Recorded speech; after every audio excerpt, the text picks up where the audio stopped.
안녕하십니까. 권쌤의 거꾸로 교실 10탄입니다. 이번 시간은 교과서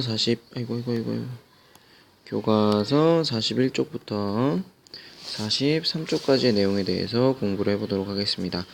4단원 인권과 인권보호 중에서 인권보호를 위한 노력, 그리고 인권보호를 위해 노력하는 우리나라의 여러 단체들에 대해서 한번 공부를 해볼 텐데요.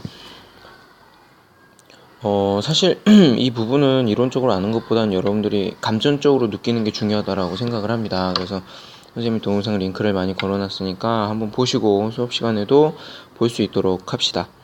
자, 일단 처음으로 인권, 지금까지 우리들은, 인간들은 피부색이든 성별이든 아니면 사용하는 언어에 따라서든 종교에 따라서든 굉장히 많은 차이를 받아왔어요. 그때 인권 게임에 대해서 게임도 한번 해봤었는데 어린이 여성 이런 사회적 약자들이 끊임없이 피해를 받아왔습니다. 지금은 이제 좀 인권에 대한 관심이 많아져서 이러한 개선이 많이 되어가고 있지만 아직까지도 인권 침해받는 사람들이 너무나 많이 있어요. 불과 이제 몇십 년 전, 100년 전만 해도 이런 사람들이 훨씬 많았겠죠. 그래서 이런 사람들의 인권을 보호하기 위해서 노력했던 분들에 대해서 몇 분만 짚고 넘어가 보고자 합니다. 교과서에 나와 있는 내용을 보면요. 41쪽의 중간에 이제 테레사 수녀님이 나옵니다. 테레사 수녀님 다 들어봤겠죠. 다른 말로는 빈자의 성녀라고도 합니다. 성녀, 성스러운 여자다 이거죠. 빈자, 가난한 자들의 성녀다. 자, 테레사 수녀님은 유럽 출신이시고요. 중부 유럽에서 태어나셔서 수녀가 되셨어요. 그리고 인도에 포교 활동을 하러 가셨던 건데, 포교 활동을 하다 보니까 기독교를 믿는 사람들, 아니면 믿으려고 하는 사람들에 대해서만 선교 활동을 하고 봉사 활동을 했겠죠. 그게 아니다 싶은 거예요. 왜냐면 인도에는 가난한 사람도 많고 고아도 많고 막 병에 걸린 사람도 많은데 이런 사람들을 무시할 수가 없는 거예요. 그래서 테레사 수녀님이 허락을 받고 선교회를 나옵니다.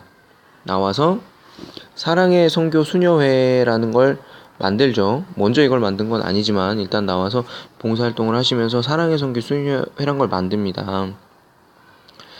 그러면서 여러 가지 빈민은 가난한 사람들 얘기하죠. 고아, 부모가 없는 아이들, 그리고 이제 병자들, 그냥 아픈 수준이 아니라 이제 죽음을 기다리는 사람들이겠죠.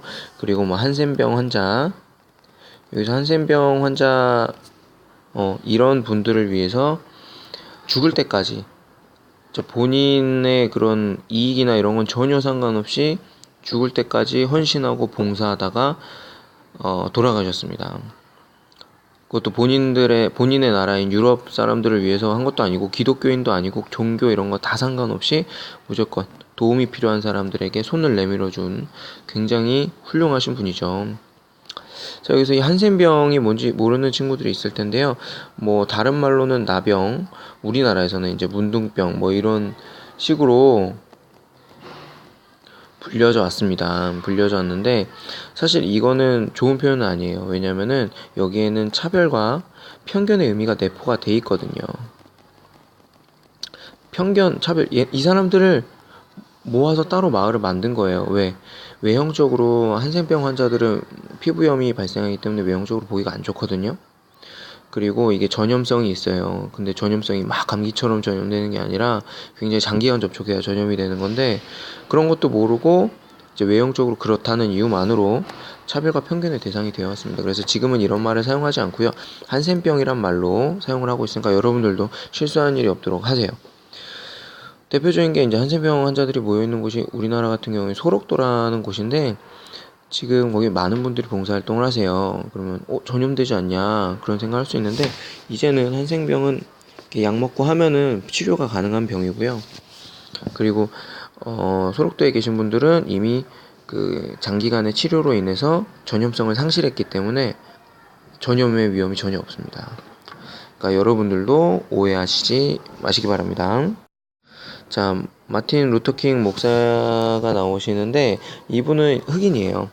그래서 미국 흑인 인권 운동에 대해서 지도자로서 열심히 활동을 하신 분인데 저번에 동영상 보여줬지만 버스에서조차 같은 자리에 앉지 않았어요.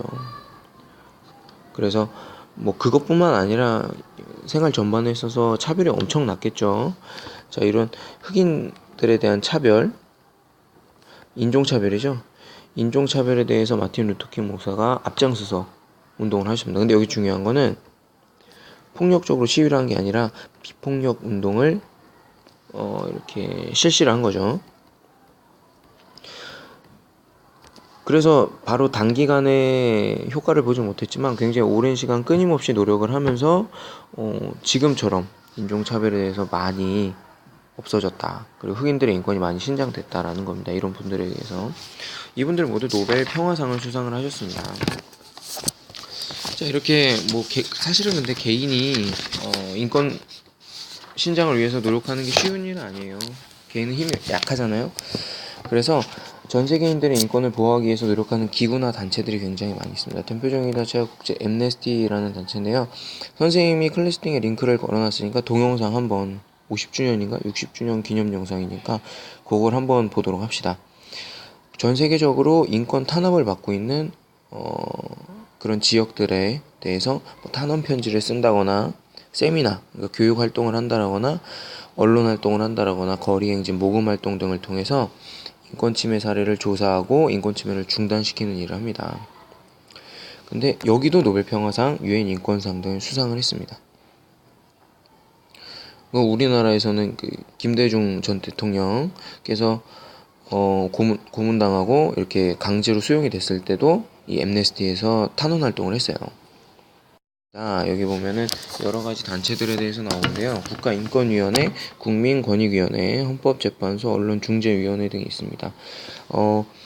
국가인권위원회와 국민권익위원회는 간단하게 말하면 국민들이 어려워하는 그런 민원이라든지 인권 침해 사례 등을 신고를 받는 거예요. 신고를 접수하고 이를 구제하기 위해서 노력하는 기관이 되겠습니다. 국가에서 운영한 기관이고요. 인권교육 같은 것도 같이 병행을 하고 있다 라는 거 알고 계시면 되고요. 헌법재판소 같은 경우에는요, 헌법, 그때 공부했죠. 헌법에는 국민의 기본권뿐만 아니라 가장 기반이 되는 국가를 운영하는 기본 원칙들이 담겨 있습니다. 이런 국민의 기본권이 침해를 당했을 때 가장 기본적인 이를 구제하는데 활동하는 게 바로 헌법재판소입니다. 국민의 권리를 보호하고. 자, 언론중재위원회 같은 경우에는 요새는 워낙 미디어들이 발달을 해서 언론이 잘못된 보도를 굉장히 많이 합니다. 경쟁적으로 보도를 하다 보니까. 그래서 이런 언론으로부터 피해를 받았을 때 이를 이제 상담도 해주고 구제도 해주는 역할을 합니다. 근데 물론 강제권이 있는 기관들은 아니에요. 이 기관들이. 물론 헌법재판소 강제권이 어느 정도 있지만 국가인권위원회나 국민권익위원회, 언론중재위원회는 사실 강제권이 없습니다. 그래서 요청을 하거나 구제하도록 도움을 주는 역할을 해요. 그래서 앞으로 우리나라에서는 이런 어느 정도 인권 보호를 위한 강제할 수 있는 요소들이 많이 갖춰져야 되겠죠. 지금 아직까지는 이 정도로 노력을 하고 있다는 점 알고 계시면 되겠습니다. 자, 잘 이해를 하시면 되고요. 특별히 외울 내용은 없습니다. 이런 기관들이 있고 이런 분들이 있었다라는 거 기억을 하시고요. 교과서 내용 꼭 읽어보시고 선생님이 링크 걸어주는 동영상들 한번 읽어보시면 좀 뭔가 마음에 와닿는 게 있지 않을까 생각이 됩니다. 자, 거꾸로 교실 14는 여기까지 끝!